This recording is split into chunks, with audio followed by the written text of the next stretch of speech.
even with Dr. Chanda, she's a psychologist. Psychologist is different than a licensed therapist. My name is Dr. Chanda. I'm a licensed clinical psychologist, and let's review this Breakfast Club interview. How important is licensing when somebody is giving, relationship or trauma advice to millions of people? Important because it makes sure that I'm ethically sound. Make sure that people are safe around me. Make sure that I'm continuing all my education credits.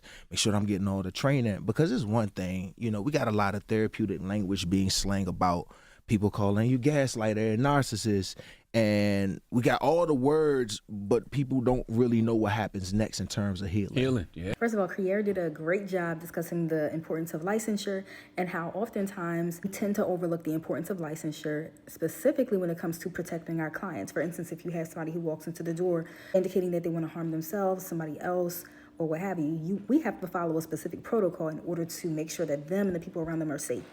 Individuals who are unlicensed don't necessarily have that same regulatory expectation. So happy he brought that up. Yeah, they don't talk about problems, but no solutions. No solutions. We're just spinning a problem. We're talking about it wide, but not necessarily deeply. So for me to be licensed, it makes sure that if somebody walks in the room and says, hey, man, I feel like I'm going to jump off the top of the building tonight. What you going to do next? What's your next move? What's your next move? A man comes in and says, man, I'm feeling like hurting my wife. What you going to do? What's your next move? All that psychobabble doesn't help when you got to be in a room with somebody and feel your way around that person and have quality training to back that up. So when we got all the words, but we don't got any wisdom, that's like having a map with no waypoints and no words on. Bars. Even understand the difference between a licensed therapist, a life coach, a relationship expert, or a motivational speaker anymore? Has social media blurred all of those I don't lines? think so. Social media is not a place for dynamic nuance. So not only do people not know, I honestly don't think that people care. And that's one of the things that I really hone in on when I talk on my platforms, because therapy, being a licensed clinician is a specific thing, and it's a specific designation by the state that says that you passed all your exams and you're doing all these things you need to do to make sure that you're upholding all the ethical principles of the craft. And that's amazing. But when people are hurting sometimes, they just want to hear from somebody, but you got to hear from somebody qualified. And Kier does a great job explaining how, yes, there is a place for like mental health influencers and people to talk about their personal experiences with regard to mental health, and also keeping in mind that people who experience these types of disorders or what have you, they want help. They're vulnerable populations. And so when you are a vulnerable population and you're looking for help, you're going to be listening to what sounds good to you, what's relevant to you. But all the times what is relevant to you may not also be what's clinically sound. So that's why it's really important to understand, like, if you're getting your information from a coach or influencer or what have you, which can be valuable, versus a licensed clinical professional who can actually provide you with recommendations on what the best line of treatment is for specific disorders. Interview with Dr. Cheyenne Bryant. I saw clips. Okay. So when we were getting ready for that interview, I called one of my friends. Her name is Dr. Chanda Reynolds. And Hello, great job today.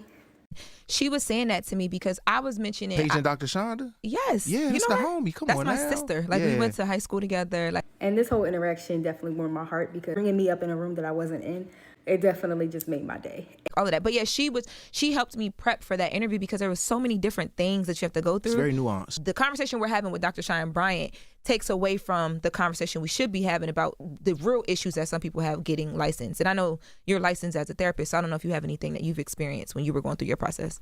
Not anything to that extent, but licensure is incredibly challenging to get through. I don't think people understand how much schooling, how many hours of practicum and how many hours of internship you have to undergo, and then the test itself is difficult, and then the licensing board, and then you have to sit for a certain number of direct and indirect hours, which means a therapist who is more experienced than you sits in with you every week and you talk about your sessions, what went well, what didn't go well, and it could be challenging for a number of reasons, because sometimes you can only, you rise to the level of your help. If you don't have incredible supervision, it's going to dictate how thorough and how effective you are as a therapist in the long run. Yeah. But even with Dr. Chanda, she's a psychologist. Psychologist is different than a licensed therapist. Psychologist is a scientist. Licensed therapist is a practitioner.